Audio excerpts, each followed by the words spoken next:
Eh oui, bonjour. J'espère que vous allez bien et que vous êtes en forme. C'est parti. C'est parti pour un petit cours sur le bonheur. On va faire petite heure sur le bonheur. Voilà. Bien. C'est parti du coup. J'espère que tout va bien. Vous n'avez pas de questions. Sinon, n'hésitez pas.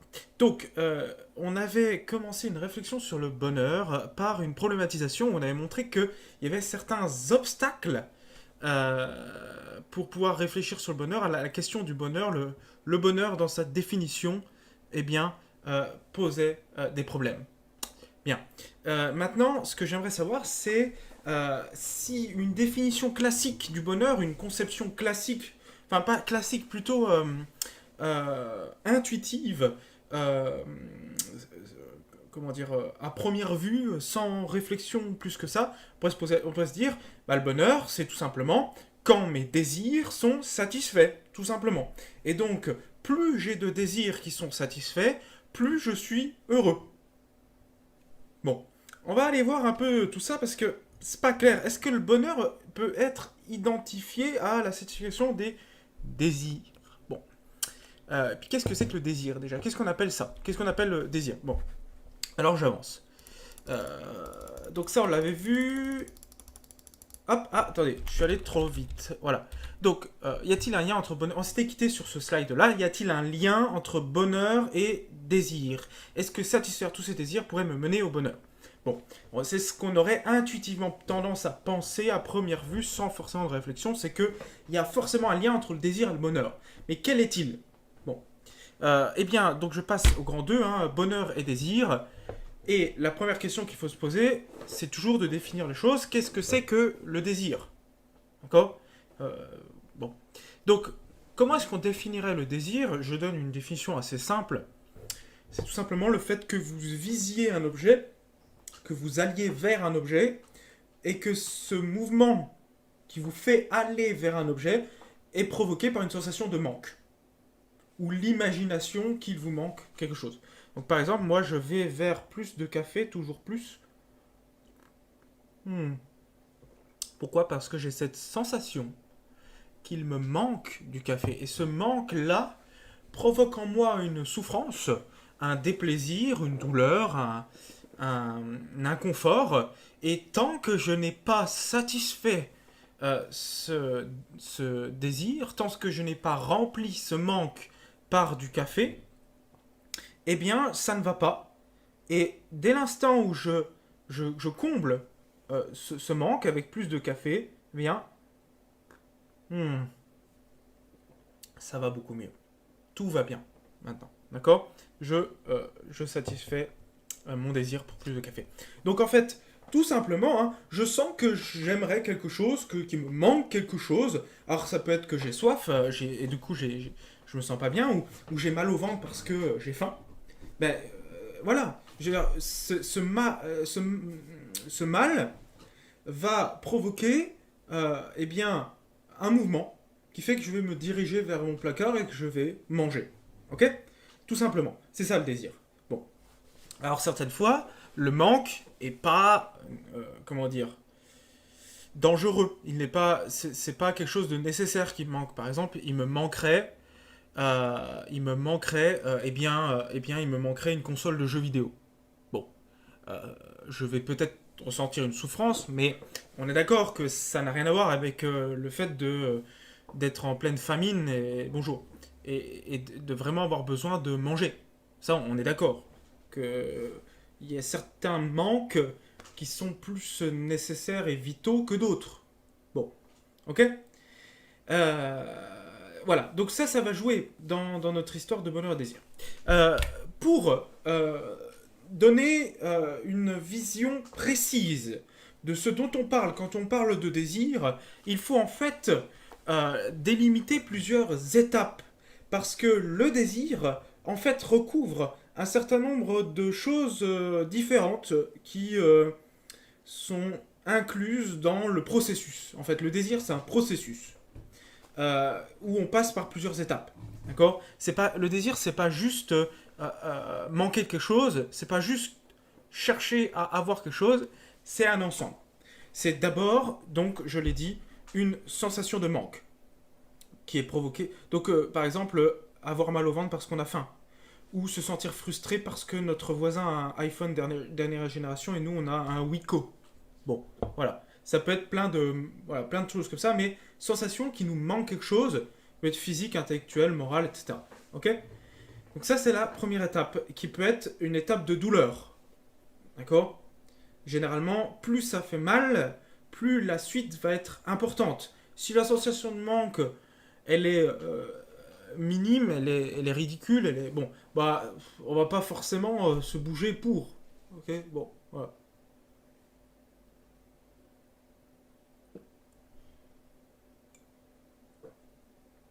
Moi, j'ai une sensation de manque d'un certain type de café. Il faut que j'aille chercher du grain qui est torréfié d'une certaine manière et qui soit en grain et qui soit après que je le fasse d'une certaine manière. Donc par exemple en période de confinement, je ne me satisfais pas d'aller acheter du café en poudre au supermarché. Ça ne comble absolument pas mon manque et je me sens très mal.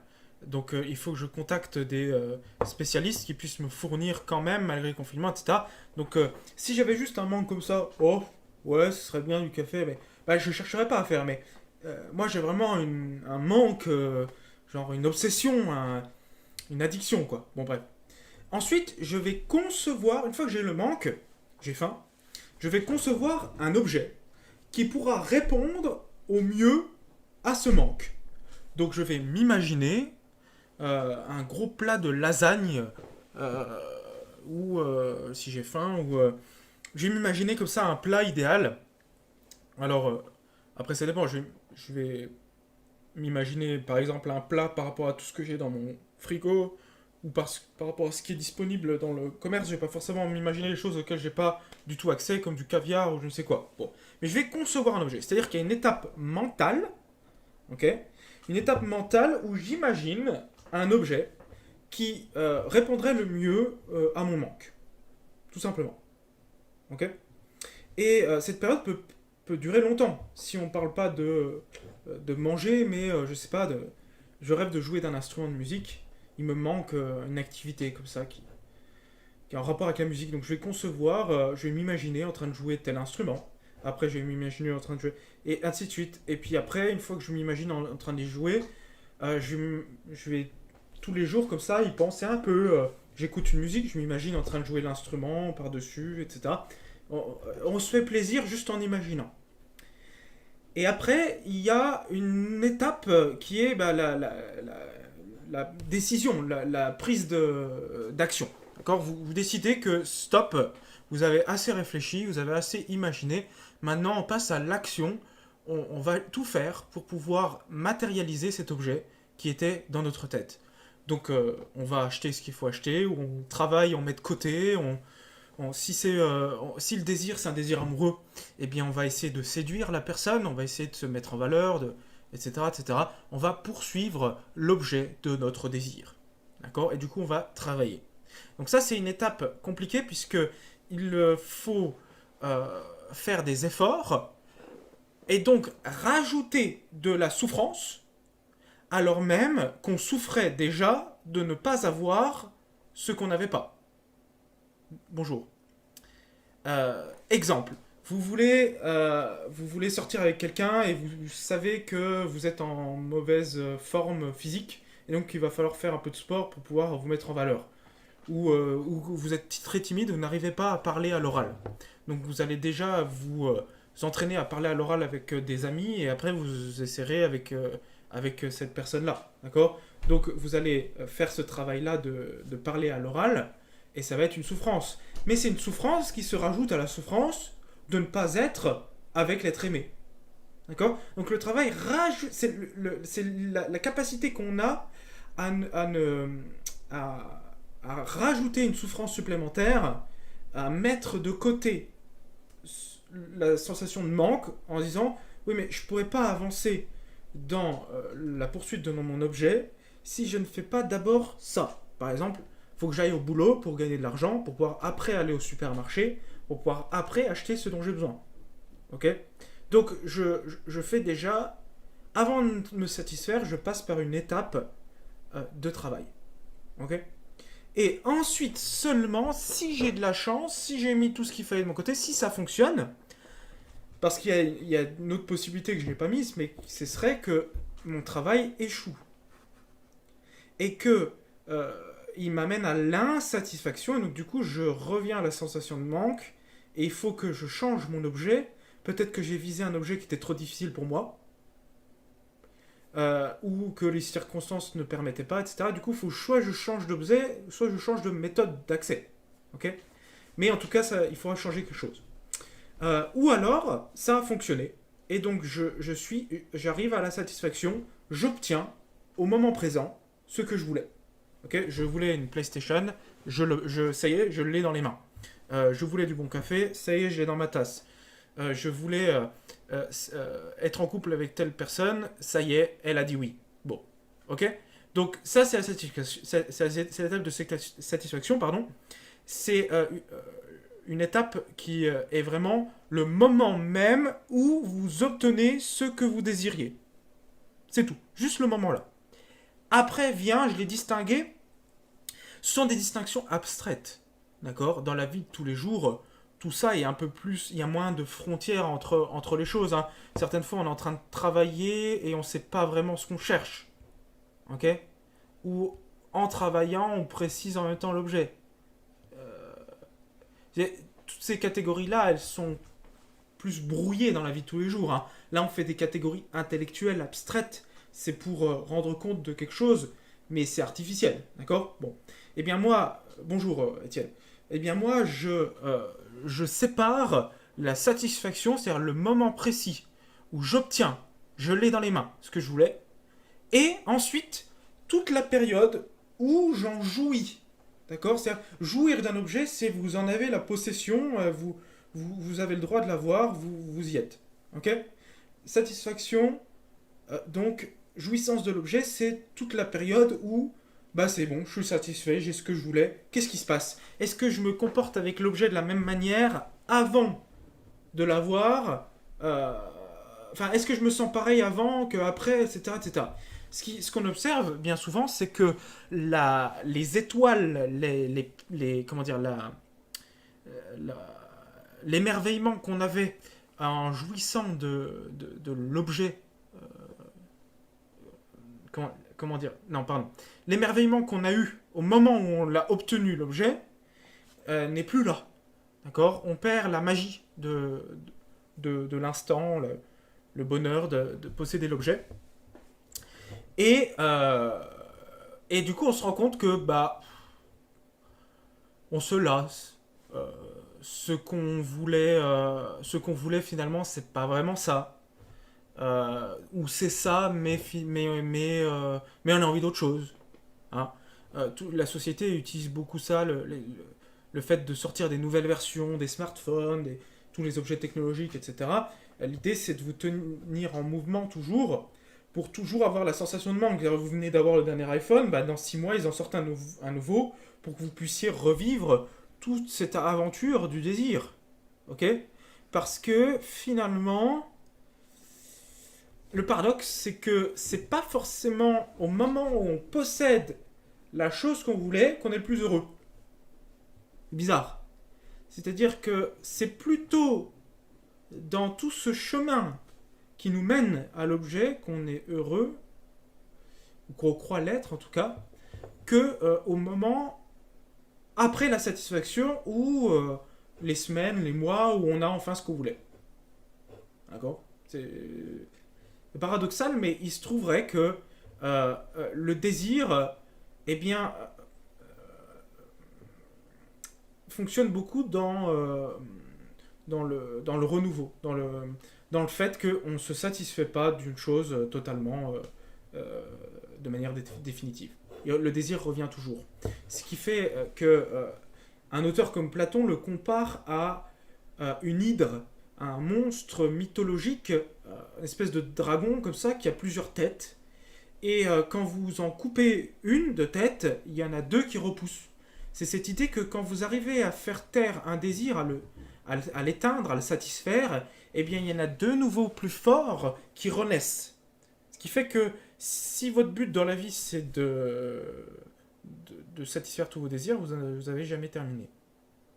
Ce qui fait qu'il va falloir, nous, qu'on trouve une façon de désirer, une façon de conduire ces désirs qui soit compatible avec un bonheur plus stable, plus durable, plus tranquille, que ce désir comme ça qui me met toujours en stress, en manque, en frustration. D'accord? Nous, on va chercher ça dans ce partie 2, du côté de la philosophie, qui propose des guides. Bon, j'espère que tout va bien là-dessus. Donc le problème est que le désir provoque en nous un sentiment paradoxal, c'est-à-dire qui paraît contradictoire. On peut se trouver plus heureux dans l'étape de chasse, l'étape de travail et de poursuite, que dans l'étape de possession. Si je reviens en arrière 2 secondes, il semblerait qu'on soit plus heureux ici, alors que j'avais dit que c'était une souffrance supplémentaire. Hein. On soit plus heureux ici que ici. Ce qui est bizarre. Parce que quand on désire, on pense que rien ne nous rendrait plus heureux que d'avoir la chose. Et au moment où on l'a, on est un peu comme, vous savez, l'enfant gâté qui veut absolument quelque chose, et au moment où on lui donne, il le jette, il n'en veut plus. D'accord ? C'est ça l'être humain, finalement. Bon. Donc, paradoxe, c'est qu'on est plus heureux quand on n'a pas ce qu'on veut. Et ce qu'on se représente comme étant le bien qui nous rendrait heureux. Le désir Enfin, le bonheur dans le désir s'autodétruit. Parce que la quête du bonheur, elle s'autodétruit. Parce que je crois que j'aurai le bonheur en ayant la chose que je désire. Donc je travaille pour l'avoir. Et donc je crois que travailler pour pouvoir avoir plus de bonheur. Mais quand j'ai la chose que je voulais, mon bonheur disparaît. Et je deviens lassé, frustré, déçu. La déception très importante dans le désir. Et donc en fait, il semblerait que tout ce travail que j'ai fait, ce soit ça mon bonheur, mais que j'ai travaillé pour tuer mon bonheur. Enfin, il y a une autodestruction du bonheur. Au moment où j'ai ce que je voulais, ça s'explose. Exactement.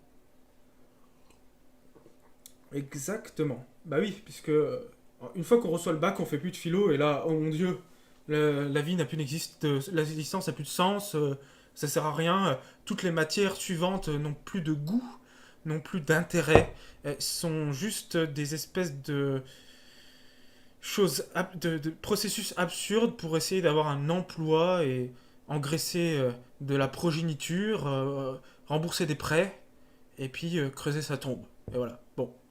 Euh, Ah oui, vous faites quoi?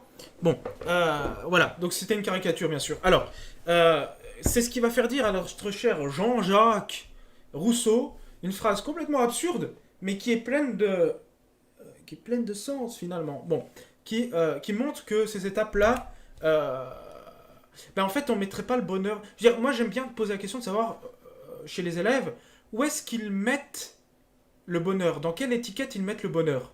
Et c'est drôle de faire le sondage. Il y en a pas mal qui le mettent dans la satisfaction, un peu dans la jouissance. Moi, personnellement, je le mets là, dans l'idéalisation mentale de l'objet.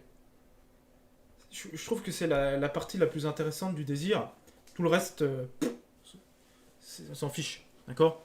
Lisez Proust, c'est la même chose. Il a tout compris. Bon. Voilà. Donc, on peut se trouver plus heureux dans l'étape de chasse que dans l'étape de possession. Donc, le philosophe Jean-Jacques Rousseau, comme je disais, formule ce paradoxe dans la phrase suivante. On jouit moins de ce qu'on obtient que de ce qu'on espère. L'on est heureux qu'avant d'être heureux. Qu'est-ce que ça... En français, qu'est-ce que ça veut dire? Ça veut dire que... attendez, attention, pas de mots vulgaires, s'il vous plaît. Finalement, ce qui est intéressant, c'est quand on espère. Hein, quand on jouit, c'est-à-dire que quand on ressent une joie immense, on ressent une joie immense quand on est dans l'espoir, plus qu'au moment où on obtient. Pour Rousseau, hein, le bonheur se trouve avant, le moment juste avant cette étiquette-là. Comme je vous avais dit, que là je désignais le moment où l'objet nous arrive dans les mains. Bon. Eh bien, c'est tout ce qui se passe avant. C'est-à-dire, vous savez, hein, quand on dit finalement, l'important c'était le voyage, la quête, et pas le résultat. Hein. Bon, oui, c'est un peu cliché, mais finalement, il y a quand même une vérité de ce cliché. Et qui nous fait dire la phrase complètement paradoxale que on est heureux avant d'être heureux. Et encore une fois, ce qui renvoie un peu au paradoxe qu'on avait vu au tout début dans le premier cours, qui était que, en fait, finalement, quand je prends conscience de mon bonheur, j'opère une abstraction, un recul, un dédoublement de moi qui m'empêche de profiter de mon bonheur, mais finalement, quand je profite, c'est quand j'en ai pas conscience, et donc finalement, ça me sert à rien d'avoir le bonheur si je n'en suis pas conscient. Et bien là, ça rejoint un peu ça, c'est-à-dire que finalement, il y a toujours un bonheur qui semble plus fort, qui précède le bonheur qui est identifié, conscientisé, étiqueté, d'accord, pointé du doigt, d'accord. En fait, comme si le bonheur, ça peut toujours être dans sa vérité, dans son, comment dire, dans son état le plus fort, ne pourrait être qu'un état passé, un état vécu comme déjà parti. D'accord. Ça peut être qu'un constat au passé. Ah oui, j'étais heureux. D'accord. Bon, ce qui peut être nuancé en y voyant plutôt un biais cognitif, un biais de la. Je sais pas comment ça s'appelle, hein, de la nostalgie ou de cette espèce d'enveloppe rose, de lunettes roses avec lesquelles on voit le passé et qui est complètement artificielle, construite, illusoire. D'accord, qui fait que notre négativité quant au présent et à l'avenir, je sais pas qu'est-ce qui rend l'autre, en fait, je sais pas qu'est-ce qui cause l'autre, j'ai pas fait d'études là-dedans, mais est-ce que c'est le fait qu'on est négatif quant au présent et à l'avenir qui fait qu'on voit mieux, on voit le passé d'un meilleur jour, ou est-ce que c'est l'inverse, c'est le fait qu'on a une idéalisation du passé parce qu'on ne le vit plus et qu'on a sélectionné ce qu'on voulait sélectionner, consciemment ou non, qui fait qu'on est négatif par rapport au présent, au futur. C'est une idée à creuser. Mais attention, peut-être que en fait, il est là une illusion d'un désir illusoire. D'accord, un faux désir, pas un désir, un bonheur. Un bonheur construit de toutes pièces qui nous fait croire que c'est dans la quête et pas dans l'obtention que on est heureux. Bon, premièrement.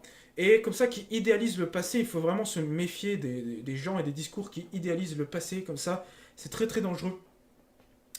Euh, euh, Parce qu'il y a une espèce de. C'est une espèce d'argument rhétorique sophistique.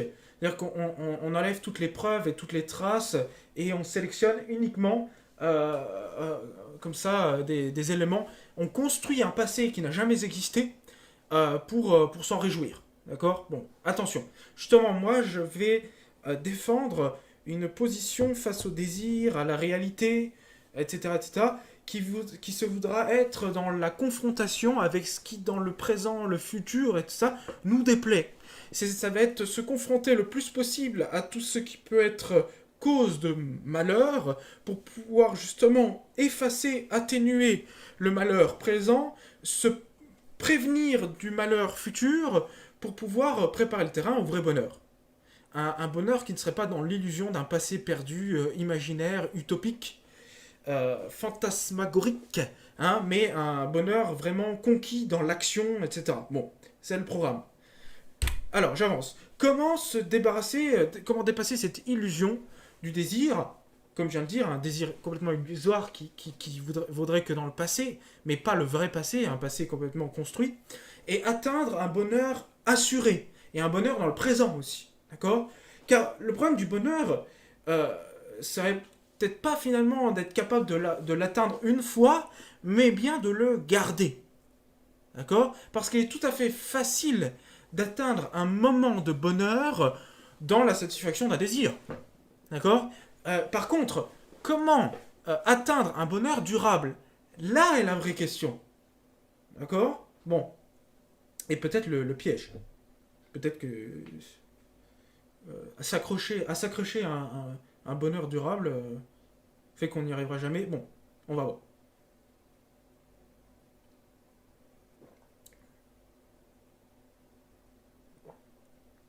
Bien, j'avance. À travers le désir, nous faisons constamment l'expérience de la frustration. C'est-à-dire, qu'est-ce que j'entends par là? Eh bien, premièrement, ça c'est le truc qu'on vient de voir finalement, hein, c'est que on est souvent frustré du décalage qu'il y a entre la deuxième étape qu'on avait dit de conception mentale d'un objet, que j'appelle ici idéal, et la réalité, ce serait le résultat final, ce que me donne la matière, la, ce que me donne ma situation après coup. D'accord. Je peux tout à fait désirer avoir, comment dire, être le meilleur prof, avoir des super classes, etc. Au bout d'un moment, j'ai les élèves que j'ai. Et puis j'ai aussi les capacités que j'ai. Alors, je ne peux pas inventer des choses qui n'existent pas. Sinon, je suis dans une forme de folie ou de comment dire, de déni. Et je suis dans ce que, vous savez, le dicton, hein, ou le proverbe, tu prends tes désirs pour des réalités, etc. Ça veut dire quoi? Ça veut dire que le désir a tendance à travailler l'idéal, mais le mauvais idéal en fait. L'idéal de l'imagination qui fonctionne en roue libre, sans aucun lien avec la matière, avec la réalité extérieure, sociale des autres, etc. Et qui s'invente des choses, qui s'imaginent. Et donc prendre ses désirs pour des réalités, c'est une phrase qui traduit l'idée que le désir est dangereux, car il peut nous mener au malheur, car il nous fait vivre dans un monde qui n'existe pas, le monde de notre imagination, et qui, qui lorsqu'on le fréquente trop, nous fait perdre pied avec la réalité et ne peut nous mener que à la frustration. Donc il va falloir se garder de ce décalage entre l'idéal et la réalité. Bon, encore une fois, ça c'est quelque chose qu'on va combattre avec la doctrine qui arrive après, les philosophes qui arrivent après, qui vont nous aider à combattre ça. Ensuite, il y a dernièrement la frustration, elle vient du fait que quand bien même on serait heureux de posséder ce qu'on veut, le désir, lui, ne s'arrête jamais. Caractère sans fin du désir, c'est ça que ça veut dire, c'est cette idée dont je disais tout à l'heure avec l'hydre, le monstre dont les têtes, une fois coupées, repoussent dédoublées. Le mouvement même du désir nous entraîne toujours dans plus de mouvements. Et donc on est toujours frustré en fait, puisqu'il faut bien entretenir ce désir. Bon.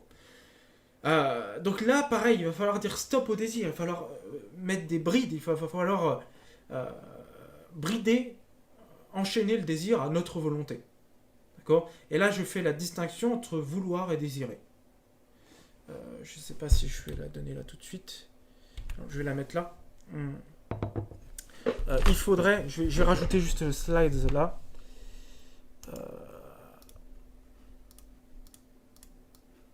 Il faudrait faire la distinction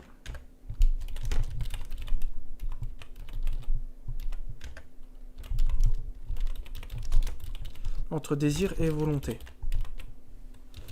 Ce qui est assez compliqué et peut-être artificiel. Oula.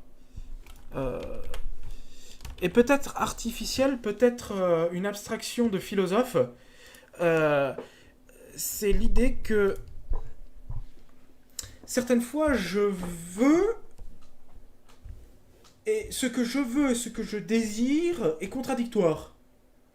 Par exemple, je désire fumer, ça me ferait bien plaisir. Par contre, je sais que il ne faut pas vouloir fumer. C'est-à-dire que rationnellement, en fait, c'est ça que cette distinction entraîne.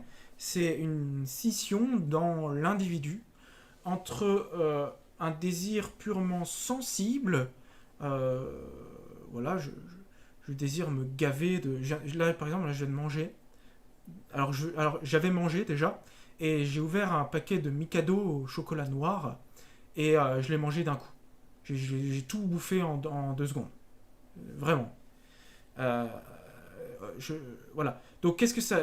C'est-à-dire que j'ai le plaisir des sens, c'est le goût du chocolat noir croquant sous mon palais. Hein, voilà, ça c'est ça. Par contre, ma raison, ma volonté de... Comment dire, rationnelle, elle m'aurait dit, bah non, ces machins-là, c'est bourré de sucre. Le sucre, c'est très mauvais pour la santé. Ça va faire que tu seras euh, dans l'inconfort plus tard, que tu vas te sentir mal, que tu vas prendre... Bon, etc. Ça n'a aucun apport intéressant pour toi au niveau énergétique et nutritionnel, etc. Arrête tout de suite de... Bon. Et donc là, il y a un conflit entre ce qu'il faudrait vouloir rationnellement, ce que ma raison va me dicter grâce aux connaissances qu'on peut avoir, et le désir aveugle qui veut juste du plaisir, c'est tout. Je ressens du plaisir grâce au chocolat noir, eh bien let's go, on va tout manger, toutes les réserves. Pourquoi pas? Bon. Après, je vais me sentir super mal. Et je vais croire que le chocolat noir me rend heureux, mais en fait, je vais me sentir mal beaucoup plus longtemps que le plaisir qui a duré 2 secondes, parce que j'ai vraiment tout englouti en 2 secondes, euh, aura duré, quoi. 2 secondes de plaisir de chocolat noir et toute une nuit de maux de ventre. Vous voyez? Bon. Là, il y a plusieurs distinctions intéressantes entre... donc du coup, je suis un être sensible, donc j'éprouve du plaisir par les sens, par les 5 sens. C'est ça que ça veut dire être sensible. Hein? Attention, sensible, ça veut pas dire oh, je suis fragile. Non, sensible, ça veut dire j'ai 5 sens. Tout simplement, je suis un être qui est capable de voir, entendre, toucher, etc. Bon. Et comme j'ai ces capteurs-là, eh bien, ils sont émoustillés quand ils reçoivent des informations. Et certaines informations les émoustillent plus que d'autres, comme le chocolat noir, pour moi. Bon. Euh, euh, donc, le désir veut toujours plus. Et ouais, j'ai mis veut. C'est le problème du mot vouloir et de la volonté. Et on l'utilise pour le fait d'un mouvement vers quelque chose. Or, quand on parle de volonté, on peut vouloir dire en philo volonté rationnelle, restreinte uniquement à ce qu'une raison qui peut connaître de manière désintéressée et sans plaisir quelque chose peut vouloir. Bon, ça c'est un peu bon. Le désir veut toujours le plaisir des sens. Bon, à nuancer, mais les nuances arriveront, vous inquiétez pas, plus tard. Bon. Je suis un être rationnel, donc, eh bien, comment dire, je veux également suivre des principes trouvés par la raison sans intérêt sensible. Exemple de principe de la raison pour lesquels je n'éprouve pas d'intérêt sensible qui peuvent même au contraire aller à l'encontre de mon intérêt sensible, c'est-à-dire que certaines fois je vais obéir à ma raison, mais ça va me faire du mal ou ça va me pas faire du bien au sens. Par exemple, ma raison qui me dira faut arrêter de fumer. Fumer va provoquer des bonnes sensations, du plaisir sensible, mais fumer est mauvais pour la santé, je peux le savoir grâce à la rationalité. Donc, j'arrête de fumer, donc je me fais du mal au niveau sensible, mais parce que c'est un bien au niveau rationnel. Bon. Donc, ces deux niveaux-là, sensible et rationnel, sont opposés, sont des opposés. En philo. Et c'est là tout le problème du désir. Puis pas que du désir d'ailleurs.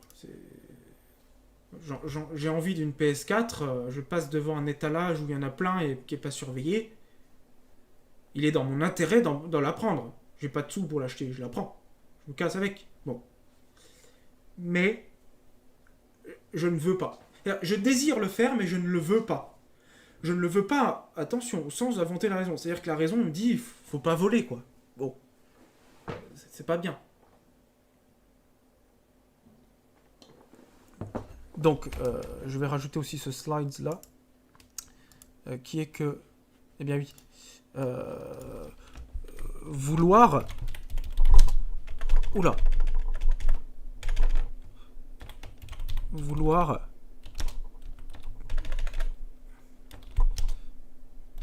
a deux sens. Le sens général d'un mouvement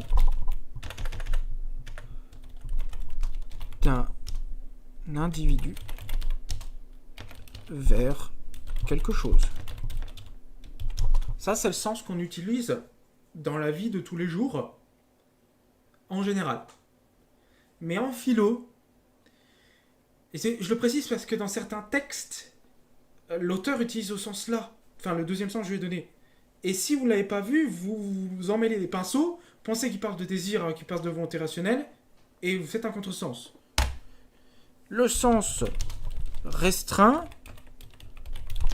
j'arrive pas à écrire, de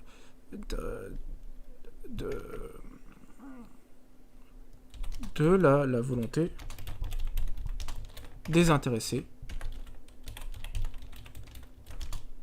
de la raison. Quand je dis désintéressé, ça veut dire qui ne suit pas un plaisir sensible. D'accord ?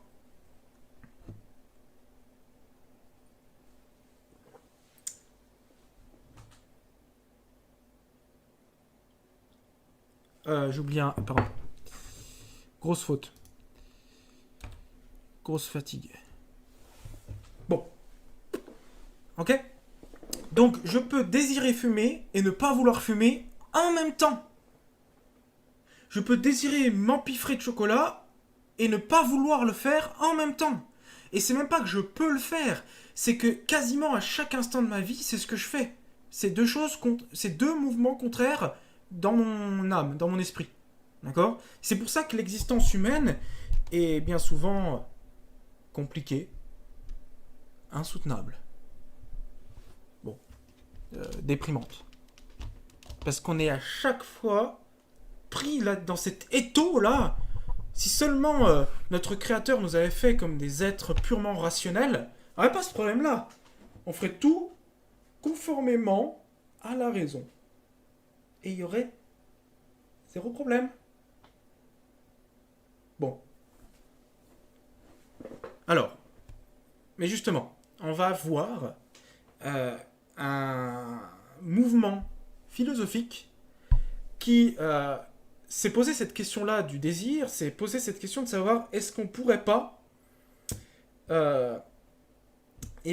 maîtriser ses désirs pour ne suivre que la volonté désintéressée de la raison et se garantir de ne jamais tomber dans les malheurs que provoque le désir.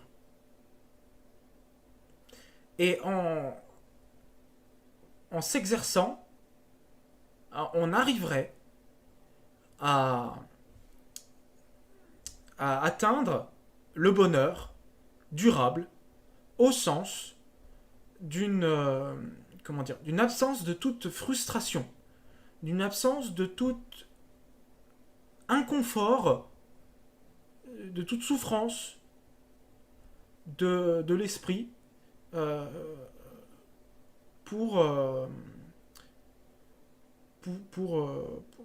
tous ces, à cause donc provoqués par tous ces objets là qui comment dire, excite des désirs en nous, etc. Bon.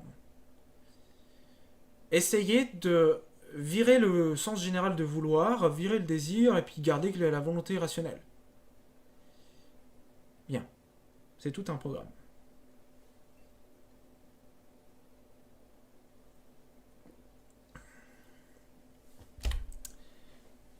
Pourquoi? Parce que tout dans notre vie semble nous échapper. Et pourtant, nous persistons à désirer des choses qui sont au-delà de nos capacités, qui sont au-delà de notre champ d'action en tant qu'individu,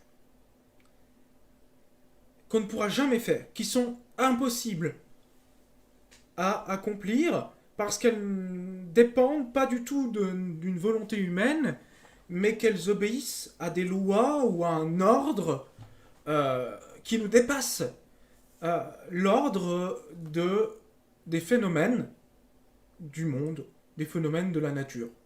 Vous savez, dans la nature, il y a un certain nombre de lois physiques, biologiques, chimiques, qui font que tout se passe toujours de la même manière, et c'est toujours passé comme ça. Je n'ai pas d'emprise sur le mouvement des astres, sur la croissance ou la décroissance de la Lune, sur le lever du Soleil, et c'est à peu près partout dans toute la nature, en fait, comme ça. Bon. Et le problème, c'est que le désir nous amène à regretter des états de fait, des chaînes de cause à effet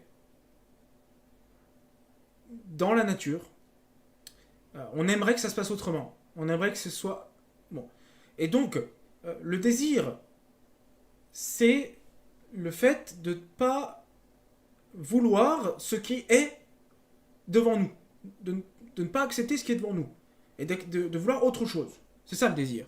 Le désir, c'est la négation de la réalité présente. Donc forcément que ça va nous frustrer.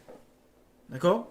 Donc l'idée, ce serait d'échapper au désir, de contrôler, de guider, de maîtriser ces désirs, de maîtriser cette bête à plusieurs têtes, cette hydre, ok? Plutôt que de lui couper les têtes, de la maîtriser. Pour l'empêcher de vouloir un monde qui n'existe pas. Puisqu'on l'a dit, hein, que le désir était travaillé par l'idéal, le désir était travaillé par le fantasme, c'est-à-dire tout ce qui se passe dans notre tête et qui invente, qui imagine un monde qui n'existe pas. Peut-être que la recette du bonheur, ce serait de casser cette tendance du désir à inventer un autre monde, un monde imaginaire, pour pouvoir affronter le monde réel, matériel, pour affronter, au sens d'accepter, cet ordre du monde qui ne dépend pas de moi, qui existait avant que je naisse, et qui existera après ma mort, c'est-à-dire cette chaîne de cause à effet qu'on avait vu dans les cours précédents, notamment sur la connaissance, qu'on appelle le déterminisme, les chaînes de cause à effet. Tout dans le monde est un effet d'une cause antérieure, d'accord, qui est elle-même causée par une autre cause. Et il y a comme ça une chaîne où tout est imbriqué dedans, donc un effet provoqué par une cause antécédente, etc., etc., etc. Tout est relié comme ça. Et donc moi-même, je suis un maillon de cette chaîne. J'ai été créé, je suis un effet d'une cause de mes parents, qui eux-mêmes ont été causés, etc., etc. D'accord? Puis tout ce que j'ai fait, le fait que je sois un prof, etc., de philo, bon, que je sois développé biologiquement comme je suis, bon, les ratés biologiques de mon développement sont causés par, bon, des causes. Bon. Voilà. Donc je m'inclus là-dedans. Donc ça ne sert à rien d'essayer de fuir la réalité dans le désir, puisque elle ne m'obéit pas, elle me dépasse, elle est au-dessus de moi et elle me traverse puisque j'en suis impliqué. C'est ce qu'on appelle quelque chose de transcendant. C'est transcendant dans le sens où c'est supérieur à moi et où ça me traverse, ok, en tant qu'individu. Bon, il y a un ordre du monde qui me transcende, et peut-être que de vouloir à tout prix le changer tout le temps ne pourra me mener qu'à la frustration. Peut-être que ce sont mes désirs qui doivent être changés, qui doivent être guidés, qui doivent être tenus en laisse, plutôt que le monde. C'est ce qui fait dire à Descartes dans une phrase, vous avez peut-être déjà entendue, puisqu'elle est assez célèbre, où il dit « Changer ses désirs plutôt que l'ordre du monde. » Changer ses désirs plutôt que l'ordre du monde. Par exemple, comme il y a le confinement, je ne peux plus acheter le café que j'adore.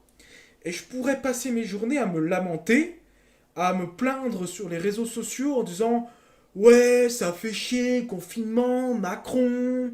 en plus, ils sont pas ouverts, le café, machin, je peux pas boire mon café, je pourrais me plaindre comme ça à longueur de journée, ouais, mais j'en ai besoin, etc. » Ou alors, je pourrais accepter le fait que la réalité ne peut pas se plier à mes désirs d'un café spécial, et que j'ai tout simplement qu'à boire du café de supermarché, ou à pas en boire, et puis à fermer ma bouche. Ok ? Changer ses désirs plutôt que l'ordre du monde. Passer à autre chose. D'accord ? J'ai pas le temps de me plaindre. J'ai qu'une vie très courte. D'accord ? Soit je décide de me plaindre toute ma vie, et finalement à rien faire, soit j'accepte l'ordre des choses, je passe à autre chose, je vais à l'essentiel, parce que j'ai qu'une vie qui est très courte, et voilà, j'ai pas le temps. J'ai pas le temps de me plaindre. Ok ? Et je cherche le bonheur, moi. Je cherche pas à me plaindre. Donc, changer ses désirs plutôt que l'ordre du monde. Eh bien, ça sera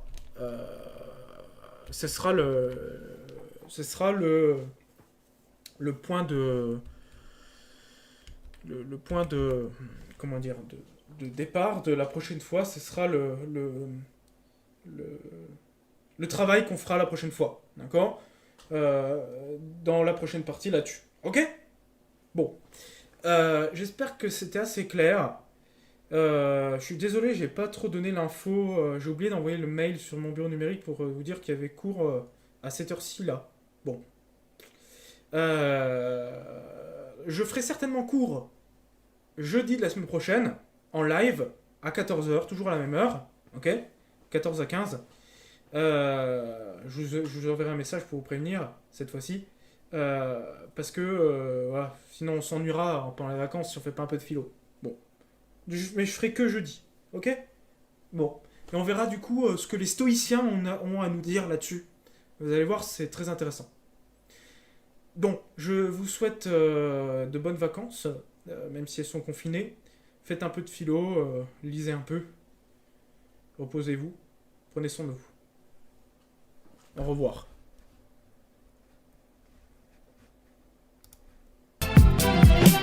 Soldiers, don't give yourselves to brutes. Men who despise you, enslave you, who regiment your lives, tell you what to do, what to think, and what to feel, who drill you, diet you, treat you like cattle, use you as cannon fodder. Don't give yourselves to these unnatural men, machine men with machine minds and machine hearts. You are not machines, you are not cattle, you are men. You have the love of humanity in your hearts. You don't hate, only the unloved hate, the unloved and the unnatural. Soldiers, don't fight for slavery, fight for liberty. In the 17th chapter of St. Luke it is written, the kingdom of God is within man, not one man nor a group of men, but in all men, in you.